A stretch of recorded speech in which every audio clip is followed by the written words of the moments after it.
বেশ কিছুদিন আগে গেছিলাম মেদিনীপুর মাসির বাড়ি।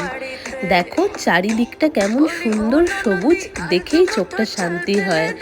আজকে তোমাদের সাথে এরকমই শান্তির একটা রান্না চিকেন কষা গ্রাম্য স্টাইলে দেখাবো।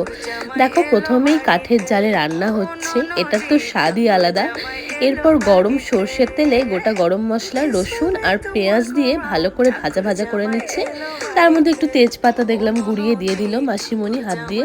এবার এটাকে ভালো করে ভাজা ভাজা করে নিচ্ছে। দেখো এর মধ্যে দিয়ে দিল আদা বাটা, আর এখানে কিন্তু সব বাটা মশলা শিলে বাটা। তো দেখো আদা বাটা, টমেটো কুচি দিয়ে আবার ভালো করে নাড়ছে। এই মশলা থেকে না পুরো তেল বেরিয়ে আসবে। দেখো এরপর শুকনো লঙ্কা বাটা, তার মধ্যে হলুদ গুঁড়ো অ্যাড করে মাংসটার মধ্যে দিয়ে দিল। না মাংস এখনো অ্যাড হয়নি, কড়াইয়ের মধ্যে দিয়ে দিল, কারণ এটাকে কষাতে হবে। এটা কিন্তু কোনো গুঁড়ো লঙ্কা ইউজ হবে না, এই শুকনো লঙ্কা বাটাটাতেই কালার হবে মাংসর। দেখো এবার দিচ্ছে নুন স্বাদ মতো। কোনো মেপে দেওয়ার কোনো ব্যাপারই নেই, হাতেই ওদের স্বাদ, হাত দিয়ে দিল, তাতেই কিন্তু একদম পারফেক্ট টেস্ট। দেখো এরপর কষানো হচ্ছে। কালারটা দেখেছো? এটা হচ্ছে দেশি মুরগি। হ্যাঁ, দেশি মুরগির লাল লাল করে ঝোল।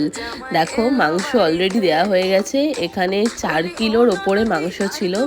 কষানো হয়ে গেছে, জল বেরিয়ে গেছে মাংস থেকে।